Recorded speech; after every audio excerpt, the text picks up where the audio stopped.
All right, welcome to the Social Factor. We are live, and there is no one currently listening, obviously. But so everybody, welcome to the Social Factor. So this is a new show, and basically it's gonna be David here. David and Josh are gonna be the hosts here. Hello. And basically, we had the idea for this show a while ago, but we never actually started it till, right now. Yeah, we're procrastinators. And basically what the show is that every time David and I talk, he thinks of something to talk about, some of his knowledge or whatever. Or whatever. Yeah, or whatever, and basically he's got a wealth of knowledge.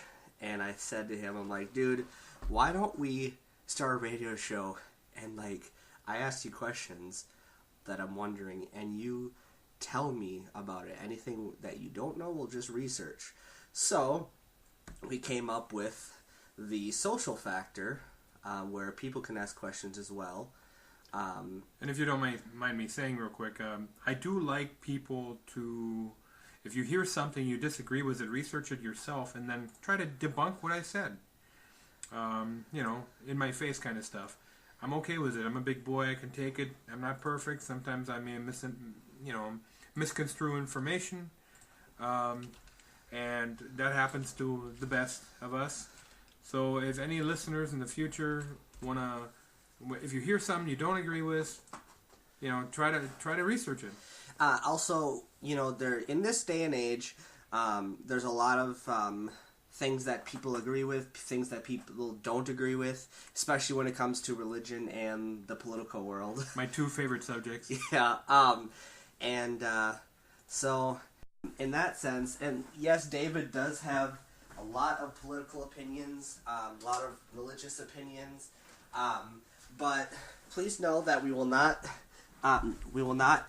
purposely offend anybody. There will be no name calling on the show. No, because that's just not right. And childish.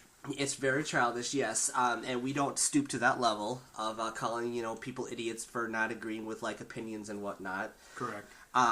So like I said, we're going to basically some opinions might be dropped. And, dropped as in we might say some of our opinions. If you don't agree with them, that's fine. Please don't, make a huge fuss about it. And enjoy the show. You are welcome to talk to us in the chat. Giving your feedback. If you disagree with something, give us a reason why you disagree with it.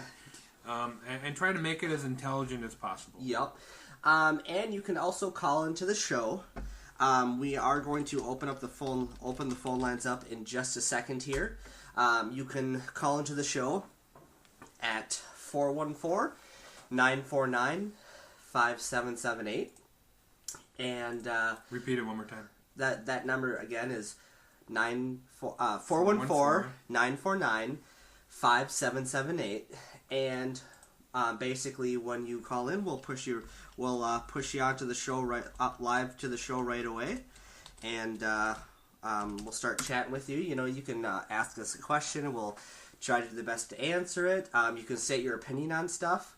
Like I said, please stay adult about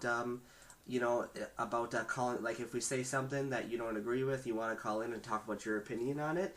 Go ahead. That we love stuff like that. However, don't kind of get an attitude with us, otherwise you will be cut off.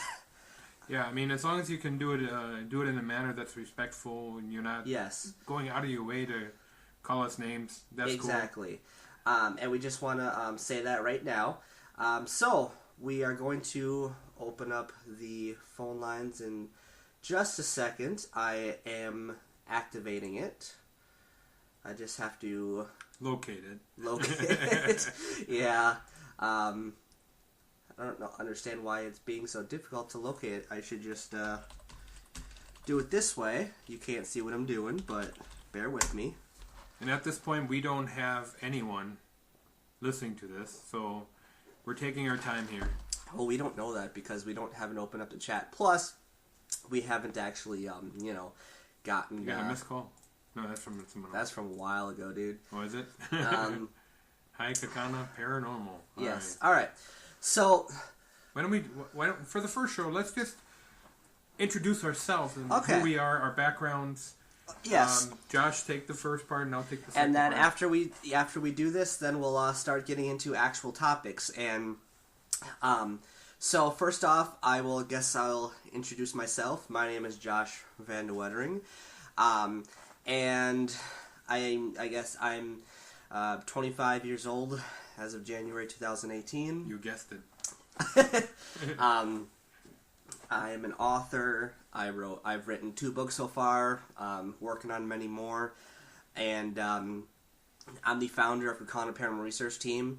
We've done radio shows under Kakana Paranormal Research Team, but those are no longer going on, and that is mostly just because we feel that you kind of run out of stuff to talk about when it comes to the paranormal. Like, when you have one subject to talk about, you kind of lack some, it's kind of hard to Stay with it. Stay with it, exactly, when you got a radio show going. So we decided to do it this way. But we will do, we will do an episode and we'll talk about the paranormal, but we just want to, you may know us from the paranormal and other paranormal shows, and this show is not going to be about the paranormal. And I want to add to what Josh is saying. Just because we no longer do a paranormal show or, a radio show, it doesn't mean we're not involved in the paranormal aspect of it. In fact, we had a recent incident was a case that was very eye-opening when you think about it. Yep. So yeah, we're definitely very active in the community of the paranormal. Yep. We just stopped doing it because there's, as the shows dwindle on TV, so does the interest in the paranormal, and so we found ourselves in that situation. We still do it, but it's just not as busy as it used to be. Yeah. So continuing about me, I'm engaged to my beautiful fiancée Stephanie. I'm getting married this year. I'm a storm chaser. I've got like a lot of video and photographs of lightning. I caught my very first tornado on picture. I guess best way to say it. Made nationwide. They showed it nationwide. Made nationwide news. Yeah. That was pretty awesome. That was pretty awesome. And I'm a computer scientist, designing websites all the time and whatnot. So that is a little bit about me. Let's move on to David. Well, my name is David Kedzior. If you have a hard time understanding the last name, I don't blame you. I'm not originally from this country. I'm originally from a place called Offenbach, West Germany. I was raised there until I was 13 and then came over to the United States. Basically, my background, is like, after I graduated from high school, I joined the Marine Corps. Had a very short career there, and left the Marine Corps with severe injuries. And then worked tons of different jobs. In the meantime, I love spirituality, so I got involved in the spiritual aspects of the Lakota spirituality, which really was big into expanding your mind, understanding your environment, and being close with animals. I did 5 sweat lodges, and I had some visions, which was awesome. At the time, I was living in Arizona, and then ended up in Nevada for a little while, and in 95, 96, I ended up in Wisconsin. There I met my wife. We had 2 kids. I worked all kinds of different jobs until 9/11, and I became a member of the TSA, in 2002. And I worked there until 2010, when I was wrongfully terminated. What I did was the TSA. I did a lot of, screening, as they do at the airport. I also got involved in the behavioral detection field. Did that for 2.5 or 2 years. As I said, in 2010 I was terminated. In 2013 I ended up meeting up with Josh. through an acquaintance of ours. The rest is history. And been with him ever since. We're going on 5 years here. Done about 100 cases or so. Seen some amazing stuff. Mm-hmm. Got some amazing footage on it. We became best friends. I became a reverend or a minister, whatever you want to call it. What year? Like 2016? Something, yeah. 2015? Wait, I think it was last year. Was it last year? Okay. And I will now be officiating over his wedding, so that's kind of cool. Great honor. Also, I kind of got double hats on him because I will also be his best man. So it's a very fun time for us. As I said, I love history and I love politics, which is probably a bad area to get going or get into because so many people have various opinions about things. I personally don't take things personal unless it's a direct attack on me. I have a vast knowledge of history as well. So that's what I am. That's who I am, and looking forward to hearing from people. Fantastic. Just so you know, if you want to, obviously if you're listening right now, you know how to listen onto this, so I shouldn't say if you want to listen into this. It's kind of a stupid thing to say, I guess. Do we have anyone yet? No, because no one knows about it. But they will hear this. Dude, this is our first episode. Okay, relax. And plus, like, this is gonna be recorded on the site too, so they can just go back and listen to the podcast because it's a podcast. Oh, it's okay. Yeah. See, that's how much I know about it. I'm the tech guy in the area. Yeah. He is not. I'm the mouthpiece. But anyway, for those, obviously, if you found out how to listen to this, if you're listening right now, but there's two ways of listening to this. You can either go to Spreaker.com/thesocialfactor, or you can go to joshvandewettering.com, and at the top there will be a link called The Social Factor on the far right there. Click on that, and you can listen live to the show. That's your book. Yeah, that would be my book from... The second book, yeah. I have to actually change it. On my website, the header on my website, like there's a like the big image on the, like, right on the screen there, says from the author of The Power of Hope, no one like her available now. I have to change that because that came out a year ago. Okay. And you don't have any books available? I do have books available. Or leave it on there. But okay, fine. I mean, have you gotten any sales? Yeah. Good for you. All right, so we are going to begin with our first topic, and this is what I am going to start it out as, unless you want to. Nope, you start it off and I'll do the answering. So, one of the biggest things that David talks about is religion, and I grew up Catholic. Technically, right now, I am more of a Christian, I guess. I mean, I'm still technically considered Catholic. Mm-hmm. However, I'm more of a Christian because there's a lot of stuff in the Catholic Church that I think is really over-exaggerated. And, when I met Stephanie, and she kind of taught me about her, she's Lutheran, which is a denomination of Christianity. Mm-hmm. When she kind of taught me about Lutheranism, or whatever you want to call it, I thought to myself, this religion is like perfect. Where has it been all my life? Because it literally takes the things that I think are exaggerated in the Catholic denomination, and it gets rid of them, and which is fantastic. And David, he's not practicing anything, but he considers himself a Christian. Not a practicing Christian. I am. I'm what you call I consider myself a Judeo-Christian, mm-hmm. Because of my ancestry is actually Hebrew. How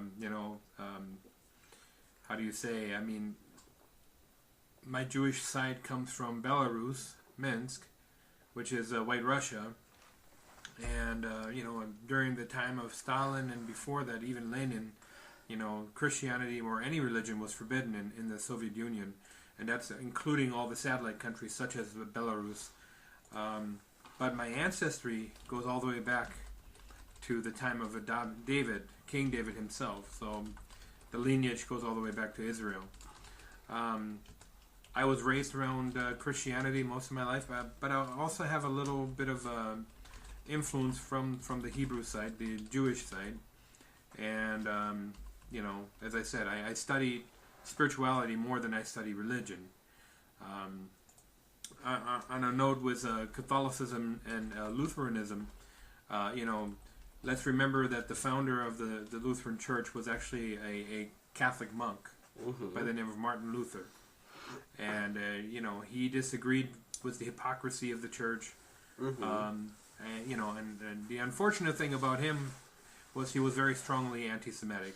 Now, how I got David going with a lot of this stuff, the first time that he started to really getting in depth with his religious knowledge and stuff like that, is I was on this news article on The Guardian, and because I was researching proof that Jesus Christ exists and stuff like that, because that he existed and stuff like that, and so I found a whole list of because at the time I was trying to compile a bunch of articles to write a book called The Existence of God or something like that, to kind of prove that he exists or whatever, because I have a strong faith in God and that kind of stuff.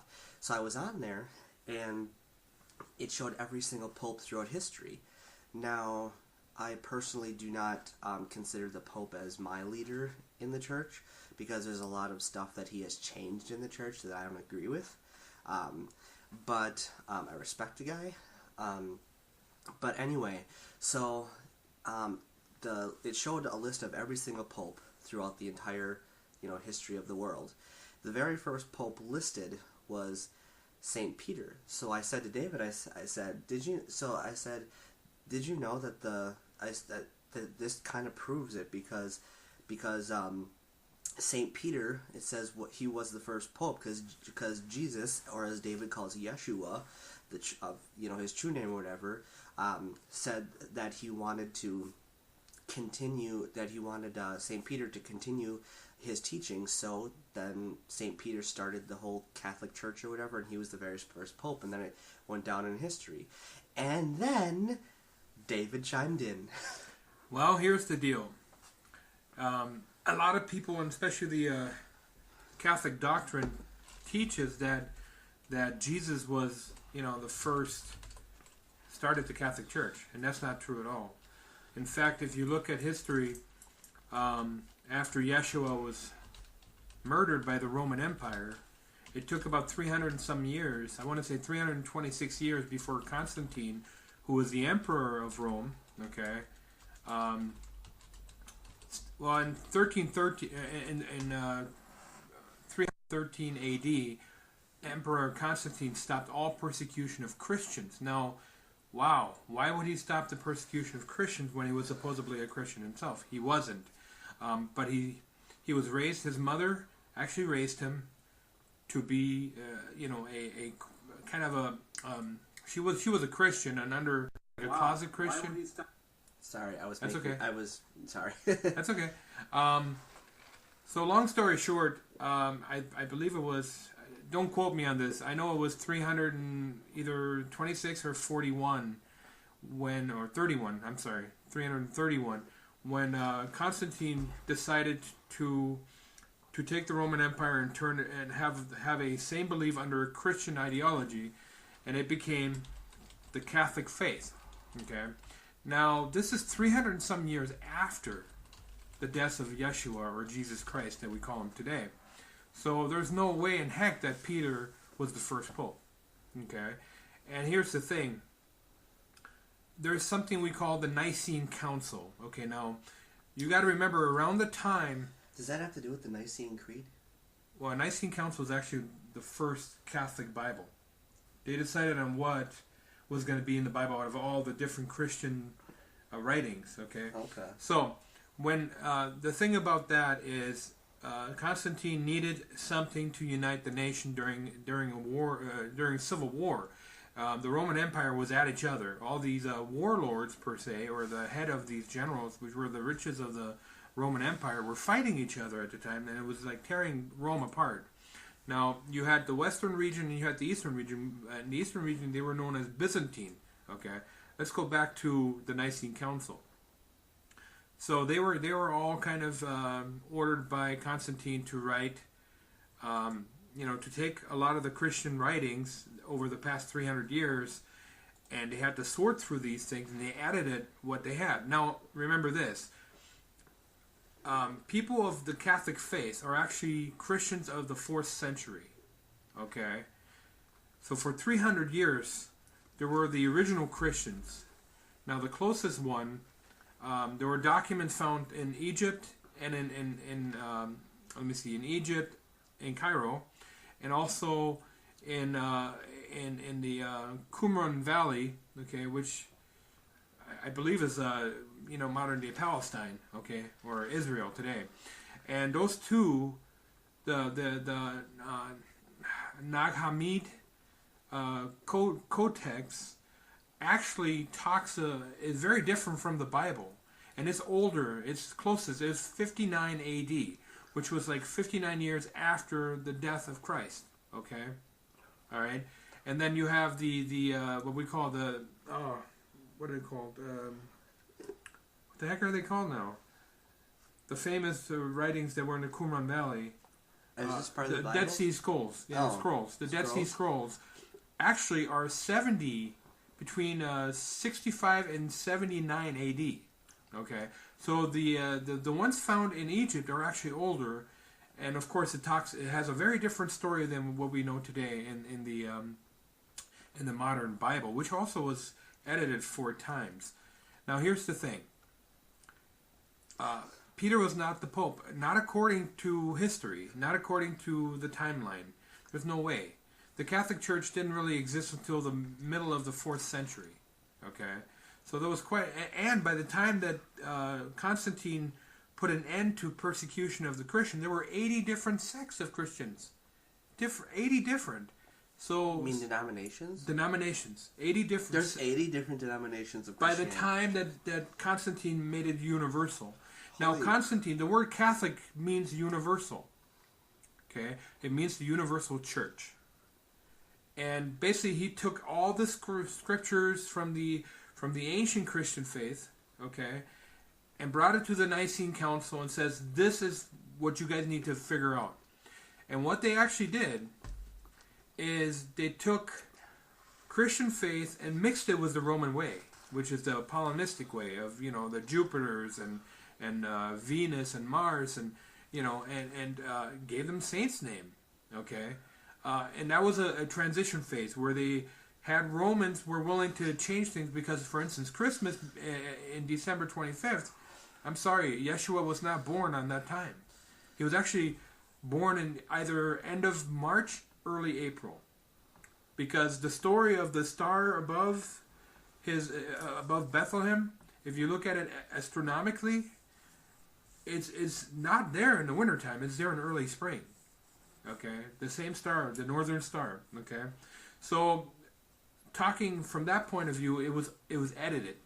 Okay, because really, it talks. I said it's probably more related to winter solstice, even though it's a celebration on the 25th.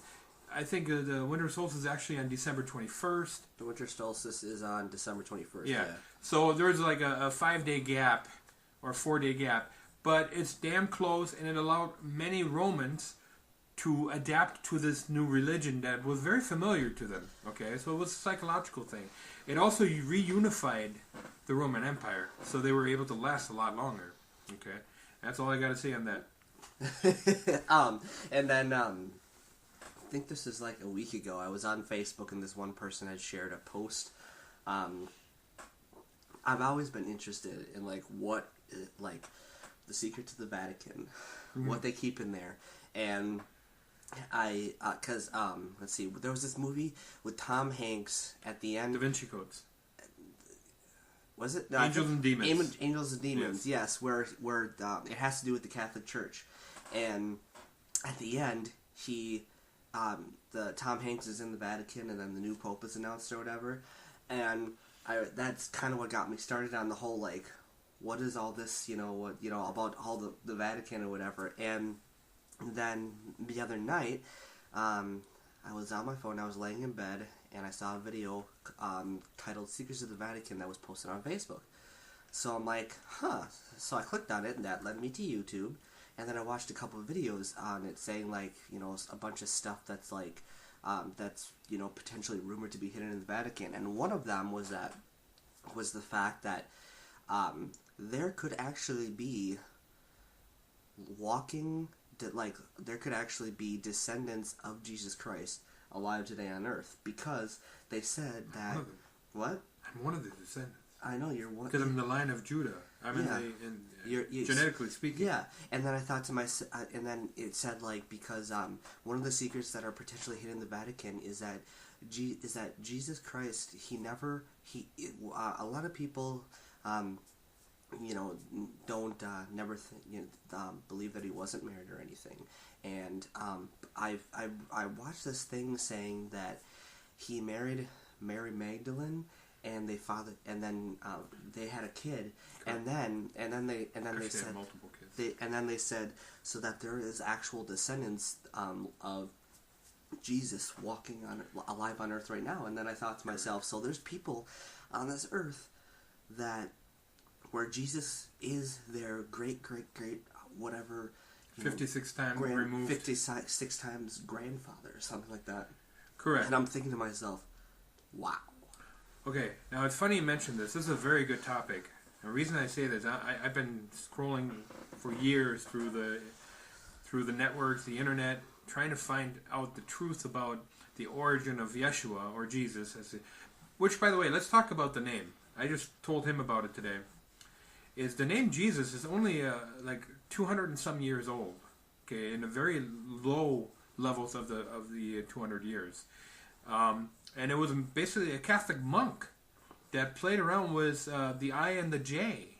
Now the letter J, is an Anglo-Saxon and also a Germanic. What the heck is an Anglo-Saxon? English and Germans mixed together. That's what Anglo-Saxons are. Okay. Anglos are the British, okay? And they became the Anglo-Saxons because the Saxons invaded the UK, the Great Britain region, back in the 900s, okay? Now you threw me off. But the thing is that prior to the name Jesus that we all recognize today, okay, and that the Bible talks about, the King James Version, when it first came out in the 16th century, King James did not use the word Jesus. He used the word Isus, which is the Greek name, which is the name in Greek that the Greeks really pretty much were the first to write the New Testament, but they also rewrote the Old Testament for the Jewish people. Okay, Greeks were amazing. They were a big factor in human society and throughout the world. But yeah, basically, the name Jesus has only been around for a little over 200 years. So before that, he was known as Isus, and before that, of course, he was known as Yeshua. To especially the Hebrews. Now, another thing, talking about what you were talking about, in the Nag Hammadi, which is the oldest Christian text on the planet, even over the Somalis or the Ethiopian text, they actually just recently a anthropologist discovered a text inside of all the codes in the scrolls that were there, and it actually talked about Yeshua or Jesus talking to one of his disciples, and there was a discussion about Mary Magdalene, okay, and in this discussion, the one disciple had an issue with her being so high ranking in their organization, okay. And he goes, and there was a claim in there. There was a word in there that said, "She is the one in my bed." Okay, and again, it was just recently a 2017 discovery. Okay, and in the interpretation, it showed that there was a relationship, a very intimate relationship between Jesus and Mary Magdalene. Now, the Catholic Church made Mary Magdalene a whore, and not the future of her faith. Okay. Because they didn't want people to believe that Jesus was married, or what? Well, I believe that it was very important for the Romans to understand that he was a god, and gods were not married. Okay. Okay. Here's another thing. In many, many pages, it's another thing. Jesus is always depicted, especially in all the paintings, with long hair. That's not a fact, though. In Hebrew culture, around the time of Yeshua, okay, they all wore short hair. Partly because it warded off, like fleas and lice and stuff like that, and also was the kind of the cultural thing back then. Another thing is at a very young age you get married. It was a Jewish custom, and you wore a beard at all times. Okay, So having said that, pretty much I'm looking at all these different faces and stuff. If you want to look at go under the what did Jesus really look like? How about this one?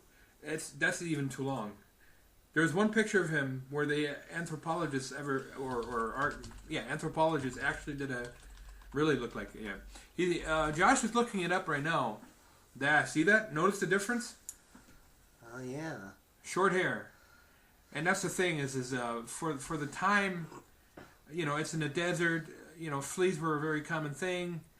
Have you ever seen this image right here? Yeah, and this is this one. This was painted by a girl in Scotland or something. Because it's it was she had a vision. Okay. She didn't. I wouldn't call it a vision. She died for like a couple minutes. And went to heaven. It's kind of a similar situation to that movie, Heaven is for Real. Yeah. This was actually in the book because I read it. This girl had a very similar experience to the story in Heaven is for Real. But isn't that closer to this? This is what she said. This is who she saw. This is the Jesus that she saw. And if you can't see the image that I'm talking about, just type in Google Heaven is for Real Jesus, and you'll see the image that we're talking about. Well, and it seems it's side by side though. Isn't it amazing? Oh yeah. Why would it be unless? Yeah, it's very close. This is painted. This is clearly computer generated. No, this wasn't. This was actually painted. No, it wasn't painted. They constructed it out of material, probably 3D imaging. Okay. Oh, okay. And Yeah. So basically, computer generated. Correct. So it makes sense what I'm talking about.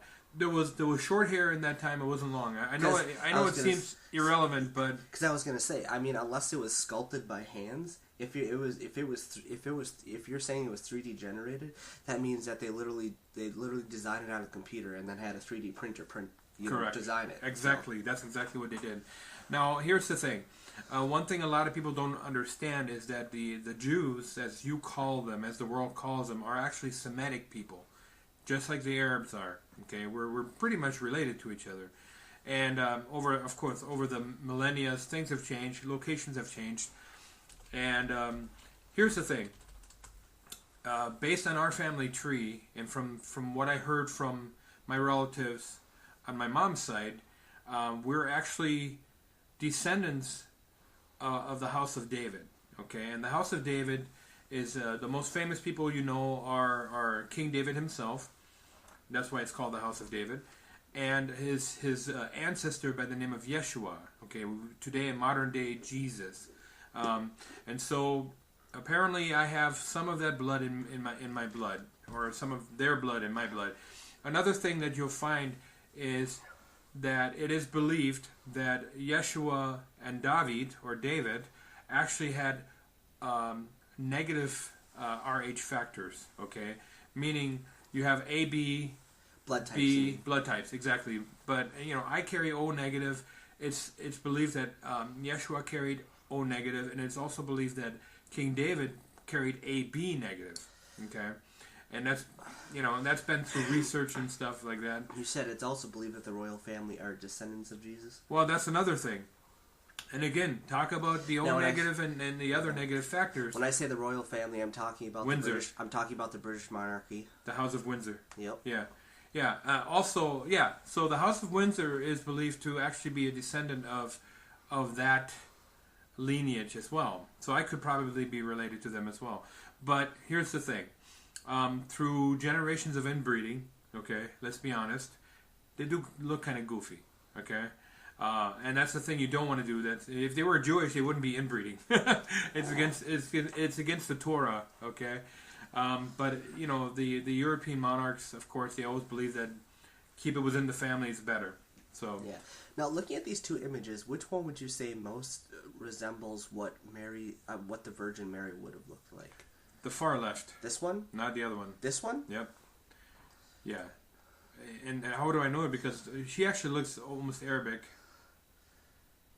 It's funny because they're saying that this is what Mary Magdalene would look like. Yeah. Well, you got to remember, I mean, you know, by the time that Jesus came around, So you're saying we came back from Babylon. that's what both Virgin Mary and Mary Magdalene would have looked like? Potentially, somewhere yeah, around that? Okay. potentially. In a lot of depictions, in past depictions, they always tend to make them look a lot whiter than they were. Okay, but you're talking about like Israel, this. and you know you're talking about Egypt right across there. You have Syria and Lebanon. You ever looked at some of these people? They're pretty damn dark. Well, it's funny because these days, I mean, pretty much all the paintings that you know of what these religious figures look like were all painted or sculpted and stuff like that. And nowadays, with the technology, we're able to generate like images of what we think that they would But look actually at look them. like, They look- considering the region and. They Like, look all white, well, yeah, exactly. and that's to appeal to a very white culture, which Yep. is most of it is in Western and Eastern Europe. Yep. Okay. And the Vatican, where's the Vatican? The Vatican. It's in Rome. Yeah. All right, so obviously the church itself has interest in keeping it white. The thing about the Vatican, I think it's a cool place, but I mean, I don't think that it should. That personally, in my opinion, like God and Jesus set rules for us. Like you know what I mean. Like they set the commandments and all that stuff for us. Back when Jesus was alive and stuff like that. well, the commandments actually started with Moses. Yeah, Okay. but I'm saying like, as I grew older, I thought to myself, why does the Vatican get to decide the rules for Christianity? Jesus and God established that a long time ago. So why do they have the authority to suddenly change these? That's why one of the reasons why I don't really favor Pope Francis, because like I said, he's in my opinion, I don't really know a whole lot about the other popes, but to me, he's changed he's changed like a lot of stuff in the Catholic stuff that we're not supposed to agree with. He has come out and said, "Oh, it's fine." Like a couple of years ago or last year, something like that. Now, as Christians or whatever, Catholics or whatever, we're Christians. We're supposed to believe that abortion is wrong. We're supposed to be against abortion. And then Pope Francis came out and said that because of some special year or something, abortion is okay. And I did not agree with that. I thought to myself, because when we see, my favorite saint is like Saint Francis or whatever, because that was the first Catholic school that I went to. The first religious school that I went to was St. Francis. That's the church. Isn't St. Francis the one that finds lost things? I don't know. Okay. And that is also the church that I grew up in, was St. Francis Catholic Church. So that's always been my favorite saint. So when a pope finally decided to call themselves Pope Francis, I'm like, finally a Francis. I said, no, I think I'm going to like this pope. Well, a couple months later, I wasn't really liking him too much. So you weren't agreeing with what he was doing. No, it's very odd. Listen, here's the thing. One thing I need people to understand is there's a relationship, and I'm kind of going in a different direction from this, okay? The Catholic Church, for some odd reason, is in good standings with the Islamic mosques, meaning the Islamic religion. And there's a reason for that, and I think we'll cover that in another, because that's a whole story by itself. Mm-hmm. Okay, there'll likely be a part 2 to this episode right after. Okay, yeah, because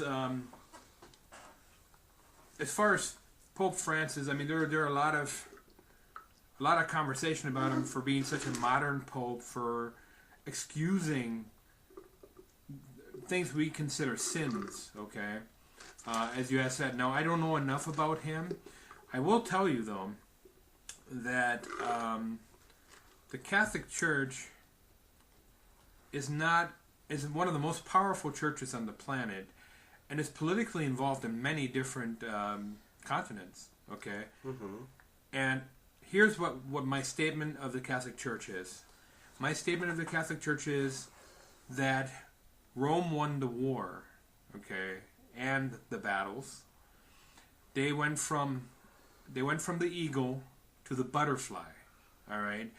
Meaning that before they were a force to be reckoned with when they were known as the Romans, the Roman Empire. Now, we were told, and every student in the world is told, that the Roman Empire ceased to exist around the 14th century, okay? And the Byzantine Empire ceased to exist in the 15th century, so they had a little longer, which is the Eastern Empire. But that's not true. Because you have the Roman Catholic Church, okay, who is world, I mean, their membership, I think, is 1.6 billion people, okay, who are Catholics, devout Catholics, around the world, all the way to China, all the way, everywhere. And they amass so many riches that literally, if you were to open up their vaults, it could feed the world 10 times over. Okay? And the secrets that they have, part of the problem, I don't know if anyone ever heard of the Dark Ages, but that is when the Roman Catholic Church was the all-time powerful ones. It was right after the plagues, and, the first plague, and the next thing you know, the pastors and the preachers and the priests and the bishops and the archbishops and the Pope ruled the world. And knowledge was ceased, and for 400 years, there was really no evolution, no progress. Okay? And that was due to the church. And they were the ones that made sure that people were held accountable for the crimes, and they would invade other nations, and it was by the sword. I mean, the Crusades were around that time, and so they controlled Jerusalem, and from that time also came Islam in the 6th century, and they had help from the Catholic Church to become who they are today. All right, and the main focus was Jerusalem. If you don't believe me, research it. But yeah, so the Roman Catholic Church, I personally, I love Catholics individually. My father is one. I went to Catholic school for 3 years, enjoyed it immensely. I love the priests and the nuns very much. They're great people. But I'm not talking about those individuals. I'm not talking about the average Catholic. I'm talking about the Vatican, the network, the powerhouse of the world, and that is the Vatican. Enough said. Yeah, very true. So this episode is going to be going into part 2, because we have run out of space to fit stuff into this episode, cool. Which is really nice, actually. Yeah, surprisingly. Yeah. So there's going to be a part 2 to the premiere of this episode next, and I have a lot more questions to talk with David about. Cool. Let's do it. Which is fantastic. Hoorah. See, this is the thing. When I have questions, I just ask. You can go hours about talking with it. Well, and by the way, I do hope that I'm accurate. I do have a short-term memory issue. But you also spend a lot of time reading articles. I do, as best as I can, and I hope I'm informing everyone properly. I'm very passionate about what I just said earlier, and there's more to my ancestry than I've shared. And I have a very close relationship to the Holocaust. Is Italy just south of the Vatican? No, it's in Italy. The Vatican is in Italy? In Rome. Oh, well, no, wait, but... Rome is the capital of Italy. Right. Gewalt, the American lesson. Well, but the Vatican City is its own. It's its own. It's like, its own entity within kind of like another nation. Kind of like Washington D.C. It's exactly. Not, yeah.